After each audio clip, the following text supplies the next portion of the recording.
Hi ವೀಕ್ಷಕರೇ, ಎಲ್ಲರಿಗೂ ನಮಸ್ಕಾರ. ನೋಡಿ, ಗೃಹಲಕ್ಷ್ಮಿ ಯೋಜನೆಯ ಪ್ರತಿಯೊಂದು ಫಲಾನುಭವಿಗಳ ಬ್ಯಾಂಕ್ ಖಾತೆಗೆ ಸರ್ಕಾರ 4,000 ಹಣನ ಜಮಾ ಮಾಡಿದೆ. ಇದೀಗ ಸರ್ಕಾರದಿಂದ 16ನೇ ಕಂತಿನ ಹಣ ಕೂಡ ಜಮಾ ಆಗಿದ್ದು, ನಾಳೆ ಶನಿವಾರ ಅಂದರೆ ಡಿಸೆಂಬರ್ 21ರಂದು ಕರ್ನಾಟಕದ 25 ಜಿಲ್ಲೆಗಳ ಫಲಾನುಭವಿಗಳ ಬ್ಯಾಂಕ್ ಖಾತೆಗೆ ಸರ್ಕಾರ ಗೃಹಲಕ್ಷ್ಮಿ ಯೋಜನೆಯ 16ನೇ ಕಂತಿನ ಹಣ ಮತ್ತು 15ನೇ ಕಂತಿನ ಹಣ ಪೆಂಡಿಂಗ್ ಇರುವಂತಹ ಫಲಾನುಭವಿಗಳ ಬ್ಯಾಂಕ್ ಖಾತೆಗೆ ಒಟ್ಟು 4,000 ಹಣನ ಜಮಾ ಮಾಡ್ತಾ ಇದೆ.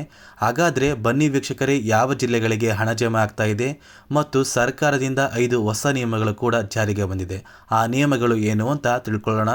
ಅದಕ್ಕಿಂತ ಮೊದಲು ವಿಡಿಯೋ ನೋಡ್ತಾ ಇರುವ ಪ್ರತಿಯೊಬ್ಬರ ಕೂಡ ಒಂದು ಚಿಕ್ಕ ರಿಕ್ವೆಸ್ಟ್ ಇದೆ. ನೋಡಿ ಸ್ನೇಹಿತರೆ, ನೀವೇನಾದ್ರೂ ಇನ್ನೂ ಕೂಡ ನನ್ನ ಚಾನಲ್ನ ಸಬ್ಸ್ಕ್ರೈಬ್ ಆಗಿಲ್ಲ ಅಂದರೆ ದಯವಿಟ್ಟು ಪ್ರತಿಯೊಬ್ಬರು ಚಾನಲ್ನ ಸಬ್ಸ್ಕ್ರೈಬ್ ಮಾಡ್ಕೊಳ್ಳಿ, ಹಾಗೆ ವಿಡಿಯೋಗೆ ಒಂದು ಲೈಕ್ನ ಕೊಡಿ. ಹೌದು ವೀಕ್ಷಕರೇ, ಗೃಹಲಕ್ಷ್ಮಿ ಯೋಜನೆಯ ಪ್ರತಿಯೊಂದು ಫಲಾನುಭವಿಗಳ ಬ್ಯಾಂಕ್ ಖಾತೆಗೆ ಸರ್ಕಾರದಿಂದ 15ನೇ ಕಂತಿನ ಹಣ ಜಮಾ ಆದ ನಂತರ 16ನೇ ಕಂತಿನ ಹಣ ಕೂಡ ಜಮಾ ಆಗಿದೆ. ಒಟ್ಟು ಫಲಾನುಭವಿಗಳ ಬ್ಯಾಂಕ್ ಖಾತೆಗೆ 4,000 ಹಣ ಬಂದಿದೆ. ಇದೀಗ 16ನೇ ಕಂತಿನ ಹಣ ಕೂಡ ಕೊನೆಗೂ ಫಲಾನುಭವಿಗಳ ಬ್ಯಾಂಕ್ ಖಾತೆಗೆ ಜಮಾ ಆಗಿದೆ. ನೋಡಿ, ನಾಳೆ ಶನಿವಾರ ಅಂದರೆ ಡಿಸೆಂಬರ್ 21ರಂದು ಕರ್ನಾಟಕದ 25ಕ್ಕಿಂತ ಹೆಚ್ಚು ಜಿಲ್ಲೆಗಳ ಫಲಾನುಭವಿಗಳ ಬ್ಯಾಂಕ್ ಖಾತೆಗೆ ಸರ್ಕಾರ ಈ 16ನೇ ಕಂತಿನ ಹಣನ ಜಮಾ ಮಾಡ್ತಾ ಇದೆ. ಹಾಗಾದರೆ ಬನ್ನಿ ವೀಕ್ಷಕರೇ, ಯಾವ ಜಿಲ್ಲೆಗಳ ಫಲಾನುಭವಿಗಳ ಬ್ಯಾಂಕ್ ಖಾತೆಗೆ ಹಣ ಜಮಾ ಆಗ್ತಾ ಇದೆ ಅಂತ ತಿಳ್ಕೊಳ್ಳೋಣ. ಅದೇ ರೀತಿ ಈ 16ನೇ ಕಂತಿನ ಹಣಕ್ಕೆ ಸರ್ಕಾರ ಹೊಸದಾಗಿ 5 ಹೊಸ ನಿಯಮಗಳನ್ನ ಜಾರಿಗೆ ತಂದಿದೆ. ಈ 5 ನಿಯಮನ ನೀವು ಪಾಲಿಸಿದರೆ ಮಾತ್ರ ನಿಮ್ಮ ಬ್ಯಾಂಕ್ ಖಾತೆಗೆ ಗೃಹಲಕ್ಷ್ಮಿ ಯೋಜನೆಯ 16ನೇ ಕಂತಿನ ಹಣ ಜಮಾ ಆಗೋದು. ಆ ಒಂದು ನಿಯಮಗಳು ಏನು ಅಂತ ಕೂಡ ತಿಳ್ಕೊಳ್ಳೋಣ. ಅದಕ್ಕಿಂತ ಮೊದಲು ನಾಳೆ ಯಾವ ಜಿಲ್ಲೆಗಳಿಗೆ ಹಣ ಜಮಾ ಆಗ್ತಾ ಇದೆ ಅಂದರೆ, ಮೊದಲಿಗೆ ಬೆಂಗಳೂರು ನಗರ, ಬೆಂಗಳೂರು ಗ್ರಾಮಾಂತರ, ರಾಮನಗರ, ಚಿಕ್ಕಬಳ್ಳಾಪುರ, ಚಿತ್ರದುರ್ಗ, ದಾವಣಗೆರೆ, ಕೋಲಾರ, ಶಿವಮೊಗ್ಗ, ತುಮಕೂರು, ಚಾಮರಾಜನಗರ, ಚಿಕ್ಕಮಗಳೂರು, ದಕ್ಷಿಣ ಕನ್ನಡ, ಹಾಸನ, ಕೊಡಗು, ಮಂಡ್ಯ, ಮೈಸೂರು, ಉಡುಪಿ, ಬಳ್ಳಾರಿ, ಬೀದರ್, ಕಲಬುರಗಿ, ಕೊಪ್ಪಳ, ರಾಯಚೂರು, ಯಾದಗಿರಿ, ವಿಜಯನಗರ, ಬಾಗಲಕೋಟೆ, ಬೆಳಗಾವಿ, ವಿಜಯಪುರ, ಧಾರವಾಡ, ಗದಗ, ಹಾವೇರಿ ಮತ್ತು ಉತ್ತರ ಕನ್ನಡ. ಈ ಜಿಲ್ಲೆಗಳ ಪ್ರತಿಯೊಂದು ಫಲಾನುಭವಿಗಳ ಬ್ಯಾಂಕ್ ಖಾತೆಗೆ ಸರ್ಕಾರ ಗೃಹಲಕ್ಷ್ಮಿ ಯೋಜನೆಯ 16ನೇ ಕಂತಿನ ಹಣನ ಜಮಾ ಮಾಡ್ತಾ ಇದೆ. ಯಾರೆಲ್ಲ ಫಲಾನುಭವಿಗಳು ಸರ್ಕಾರದಿಂದ ಬಂದಿರುವಂತಹ ಗೃಹಲಕ್ಷ್ಮಿ ಯೋಜನೆಯ ಒಟ್ಟು 14ನೇ ಕಂತಿನ ಹಣ ಅಥವಾ 15ನೇ ಕಂತಿನ ಹಣನ ಪಡ್ಕೊಂಡಿದ್ದೀರಾ, ಇಂತಹ ಫಲಾನುಭವಿಗಳ ಬ್ಯಾಂಕ್ ಖಾತೆಗೆ 16ನೇ ಕಂತಿನ ಹಣ ಮತ್ತು ಪೆಂಡಿಂಗ್ ಇರುವ ಫಲಾನುಭವಿಗಳಿಗೆ 15ನೇ ಕಂತಿನ ಹಣ ಅಂದರೆ ಒಟ್ಟು 2 ಕಂತಿನ 4,000 ಹಣ ಕೂಡ ಜಮಾ ಆಗ್ತಾ ಇದೆ. ನಿಮ್ಮ ಬ್ಯಾಂಕ್ ಖಾತೆಗೆ ಹಣ ಖಂಡಿತವಾಗಿಯೂ ಬಂದೇ ಬರುತ್ತೆ. ಸರ್ಕಾರದಿಂದ ಫಲಾನುಭವಿಗಳ ಬ್ಯಾಂಕ್ ಖಾತೆಗೆ 16ನೇ ಕಂತಿನ ಹಣ ಬಂದಿರುವಂತಹ ಒಂದು ಮೆಸೇಜ್ನ ಕೂಡ ನಾನು ಇವಾಗ ಸ್ಕ್ರೀನಲ್ಲಿ ಹಾಕ್ತಾ ಇದ್ದೀನಿ. ಅದೇ ರೀತಿ ನಿಮ್ಮ ಬ್ಯಾಂಕ್ ಖಾತೆಗೂ ಕೂಡ ಆದಷ್ಟು ಬೇಗ ಹಣ ಬಂದೇ ಬರುತ್ತೆ ವೀಕ್ಷಕರೇ.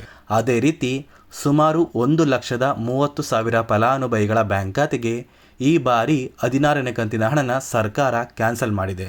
ಈ ಒಂದು ಫಲಾನುಭವಿಗಳಿಗೆ ಯಾವುದೇ ರೀತಿಯ ಗೃಹಲಕ್ಷ್ಮಿ ಯೋಜನೆಯ 2,000 ಹಣ ಇನ್ನು ಮುಂದೆ ಜಮಾ ಆಗೋದಿಲ್ಲ ಅಂತ ಸಚಿವೆ ಲಕ್ಷ್ಮೀ ಹೆಬ್ಬಾಳ್ಕರ್ ಅವರು ಮಾಹಿತಿನ ಕೊಟ್ಟಿದ್ದು, ಯಾವ ಕಾರಣಕ್ಕೆ ಈ ಫಲಾನುಭವಿಗಳಿಗೆ ಹಣ ಜಮಾ ಆಗ್ತಾ ಇಲ್ಲ ಅಂದರೆ, ಸರ್ಕಾರ ಕೆಲವೇ ದಿನಗಳ ಹಿಂದೆ ಗೃಹಲಕ್ಷ್ಮಿ ಯೋಜನೆಯಲ್ಲಿ 5 ಹೊಸ ನಿಯಮಗಳನ್ನ ಜಾರಿಗೆ ತಂದರು.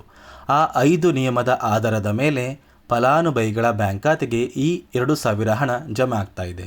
ಹಾಗಾದರೆ ಬನ್ನಿ ಸ್ನೇಹಿತರೆ, ಆ 5 ನಿಯಮಗಳು ಏನು, ಆ ಒಂದು ನಿಯಮಗಳನ್ನ ಕಡ್ಡಾಯವಾಗಿ ನೀವು ಪಾಲಿಸಬೇಕಾ ಅಂದರೆ, ಹೌದು ಸ್ನೇಹಿತರೆ, ಈ 5 ನಿಯಮಗಳನ್ನ ನೀವು ಕಡ್ಡಾಯವಾಗಿ ಪಾಲಿಸಿದರೆ ಮಾತ್ರ ನಿಮ್ಮ ಬ್ಯಾಂಕ್ ಖಾತೆಗೆ 2,000 ಹಣ ಬರೋದು. ಹಾಗಾದರೆ ಬನ್ನಿ ಸ್ನೇಹಿತರೆ, ಆ 5 ನಿಯಮಗಳು ಏನು ಅಂತ ತಿಳ್ಕೊಳ್ಳೋಣ. ನೋಡಿ ಸ್ನೇಹಿತರೆ, ಮೊದಲನೆಯ ಒಂದು ನಿಯಮ ಬಂದು, ಗೃಹಲಕ್ಷ್ಮಿ ಯೋಜನೆಯ ಪ್ರತಿಯೊಂದು ಫಲಾನುಭವಿಗಳು ಯಾರೆಲ್ಲ ಇದ್ದೀರಾ, ನಿಮ್ಮ ಮನೆಯ ಪ್ರತಿಯೊಂದು ಸದಸ್ಯರ ಆಧಾರ್ ಕಾರ್ಡ್ನ ನಿಮ್ಮ ಬಳಿ ಇರುವಂತಹ ಒಂದು ರೇಷನ್ ಕಾರ್ಡಿಗೆ ಕಡ್ಡಾಯವಾಗಿ ಲಿಂಕ್ ಮಾಡಿಸ್ಬೇಕು. ಈ ಒಂದು ನಿಮ್ಮ ಆಧಾರ್ ಕಾರ್ಡ್ನ ಲಿಂಕ್ ಮಾಡಿಸೋದಕ್ಕೆ KYC ಅಂತ ಕರೀತಾರೆ. ಸಾಕಷ್ಟು ಫಲಾನುಭವಿಗಳ ಒಂದು ರೇಷನ್ ಕಾರ್ಡಿಗೆ KYC ಪೆಂಡಿಂಗ್ ಇದೆ. ಅದೇ ಒಂದು ಕಾರಣಕ್ಕೆ ಸರ್ಕಾರ ಈ ಬಾರಿ ಈ 5 ಹೊಸ ನಿಯಮಗಳನ್ನ ಜಾರಿಗೆ ತಂದಿದೆ. ಅದೇ ರೀತಿ ಎರಡನೆಯ ಒಂದು ನಿಯಮ ಬಂದು, ಸಾಕಷ್ಟು ಫಲಾನುಭವಿಗಳ ಒಂದು ಆಧಾರ್ ಕಾರ್ಡ್ ಏನಿದೆ ಆ ಒಂದು ಆಧಾರ್ ಕಾರ್ಡ್ 15 ವರ್ಷ ಅಥವಾ 15 ವರ್ಷಕ್ಕಿಂತ ಹೆಚ್ಚು ಹಳೆಯ ಆಧಾರ್ ಕಾರ್ಡ್ ಆಗಿದೆ. ಈ ಒಂದು ಫಲಾನುಭವಿಗಳು ಅವರ ಆಧಾರ್ ಕಾರ್ಡ್ಗೆ ಯಾವುದೇ ರೀತಿಯ ತಿದ್ದುಪಡಿ ಕೂಡ ಮಾಡಿಸಿಲ್ಲ ಮತ್ತು ಯಾವುದೇ ರೀತಿಯ ಒಂದು ಅಪ್ಡೇಟ್ನ ಕೂಡ ಮಾಡಿಸಿಲ್ಲ. ಅದೇ ಒಂದು ಕಾರಣಕ್ಕೆ ನಿಮ್ಮ ಆಧಾರ್ ಕಾರ್ಡ್ನ ನೀವು ತಿದ್ದುಪಡಿ ಮಾಡಿಸಿಲ್ಲ ಅಂದರೆ ನಿಮ್ಮ ಬ್ಯಾಂಕ್ ಖಾತೆಗೆ 2,000 ಹಣ ಜಮಾ ಆಗ್ತಾ ಇಲ್ಲ. ಮತ್ತೆ ಸ್ನೇಹಿತರೆ, ಸರ್ಕಾರ 16ನೇ ಕಂತಿನ ಹಣನ ಜಮಾ ಮಾಡುವ ಮುಂಚೆ ಪ್ರತಿಯೊಂದು ಫಲಾನುಭವಿಗಳ ಒಂದು ದಾಖಲಾತಿಗಳನ್ನ ಮರುಪರಿಶೀಲನೆ ಮಾಡಿದ್ದಾರೆ.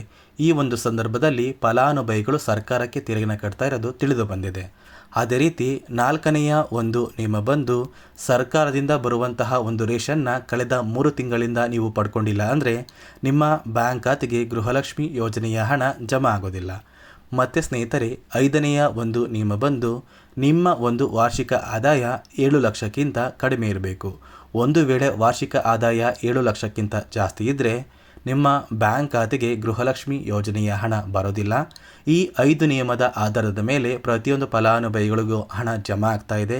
ನಾಳೆ ಶನಿವಾರ ಕರ್ನಾಟಕದ 25 ಜಿಲ್ಲೆಗಳ ಪ್ರತಿಯೊಂದು ಫಲಾನುಭವಿಗಳ ಬ್ಯಾಂಕ್ ಖಾತೆಗೆ ಹಣ ಜಮಾ ಆಗ್ತಾ ಇದ್ದು ಕೆಲವೇ ದಿನಗಳಲ್ಲಿ ನಿಮ್ಮ ಬ್ಯಾಂಕ್ ಖಾತೆಗೆ ಹಣ ಬಂದೇ ಬರುತ್ತೆ. ಗೃಹಲಕ್ಷ್ಮಿ ಯೋಜನೆಯಲ್ಲಿ ಈ 5 ನಿಯಮನ ನೀವು ಖಂಡಿತವಾಗಿಯೂ ಫಾಲೋ ಮಾಡಲೇಬೇಕು ಅಂತ ಸರ್ಕಾರ ಮಾಹಿತಿನ ಕೊಟ್ಟಿದೆ ಅಂತ ಹೇಳ್ತಾ, ಇದಿಷ್ಟು ಗೃಹಲಕ್ಷ್ಮಿ ಯೋಜನೆ ಕುರಿತು ಸರ್ಕಾರದಿಂದ ಬಂದಿರುವಂತಹ ಒಂದು ಮಾಹಿತಿಯಾಗಿದೆ. ನೋಡಿ ಸ್ನೇಹಿತರೆ, ನಾನು ಕೊಟ್ಟಿರುವಂತಹ ಮಾಹಿತಿ ನಿಮಗೆ ಇಷ್ಟ ಆಗಿದ್ದರೆ ದಯವಿಟ್ಟು ಪ್ರತಿಯೊಬ್ಬರು ನನ್ನ ಚಾನಲ್ನ ಸಬ್ಸ್ಕ್ರೈಬ್ ಮಾಡ್ಕೊಳ್ಳಿ, ಹಾಗೆ ವಿಡಿಯೋಗೆ ಒಂದು ಲೈಕ್ನ ಕೊಡಿ.